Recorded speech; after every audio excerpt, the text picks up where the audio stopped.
Moi! Mä oon Kouvola kaupungin turvallisuuspäällikkö Johanna Tauriainen ja tässä on meidän sukkakoira.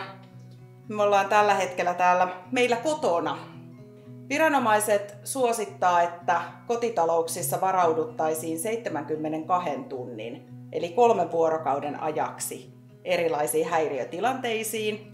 Ja tähän pöydälle ollaan nyt vähän kerätty sellaista tavaraa ja kalustoa, mitä meillä kotona löytyy, mitä me ollaan ajateltu, että minkä avulla me se 72 tuntia tarvittaessa täällä kotona pärjätään. Erilaisia vesihäiriöitä voi tulla esiin. Ne voi johtua esimerkiksi pitkittyvästä sähkökatkosta tai käyttövesi voi esimerkiksi saastua jonkun pöpön vuoksi ja se ei ole tilapäisesti käytettävissä. Silloin vedenjakeluun ja säilömiseen on hyvä olla tällaisia erilaisia vesiastioita, puhtaita tietysti, ja kaupoissa myynnissä myös pienempiin tiloihin tosi käteviä tämmöisiä taitettavia vesiastioita. No sähkökatkoja varten, jos sellaisia tulee haja-asutusalueella, niitä voi johtua esimerkiksi myrskyistä, tuulista, tykkylumesta. Tai sitten tietysti jos maailmantilanne semmoiseksi menee, että vaikkapa kyberiskuja tulee sähköjärjestelmään, niin kyllä sähkökatko voi pitkittyä tuntien tai pahimmassa tapauksessa jopa vuorokausien mittaiseksi. Sähkökatkoon varautumiseen liittyen niin ihan perusjuttuja meiltä löytyy otsalamppuja ja taskulamppuja, paristoja niihin sitten totta kai.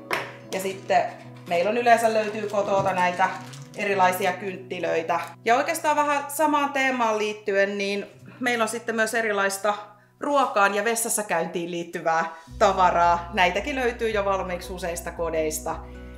Jos tulee vesihäiriö, sähkökatkos, niin vessat ei välttämättä toimi. Ja hätätilanteessa vessanpönttöön voi laittaa muovipussin jätessäkin, tehdä sinne tarpeensa ja laittaa sen tiiviiseen solmuun ja viedä sekajätteeseen. Eli jätesäkit, muovipussit on ihan hyvää perusvarautumista kotona.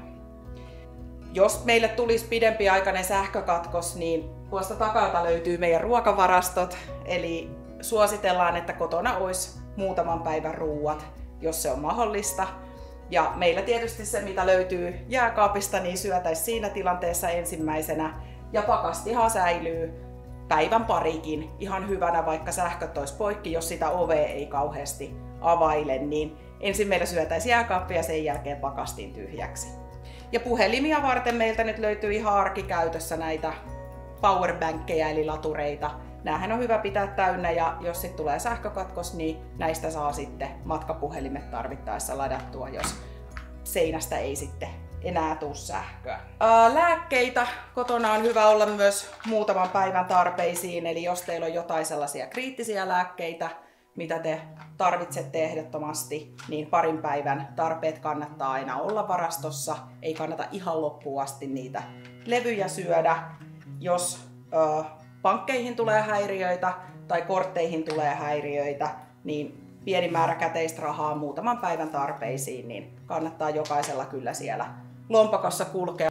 Sen lisäksi vielä neuvoisin, että auton tankkia ei kannattaisi ajaa ihan tyhjäksi. Mulla on vähän paha tapa itsellänikin tehdä niin.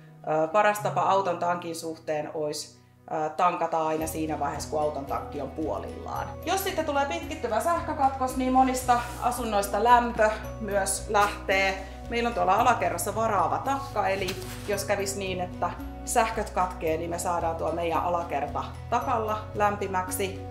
Jos ei kotona ole takkaa, niin sitten esimerkiksi makuupussit on ihan hyvä vaihtoehto. Tämmöisissä kunnon makuupusseissa pysyy kyllä lämpimänä vähän kylmemmilläkin keleillä. Tai ihan siis täkkejä vastaavia, niin jos teillä on kotona, niin ei kannata niitä ihmeessä heittää pois, vaan säästää siihen, että jos talo kylmenee jostain syystä, niin niillä pystyy sitten itsensä ja perheensä pitämään lämpimänä tarvittaessa.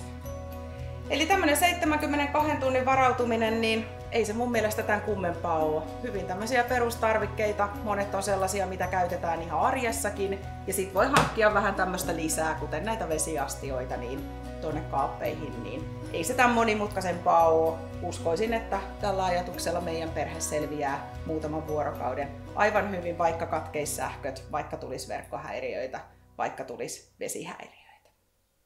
Kiitos.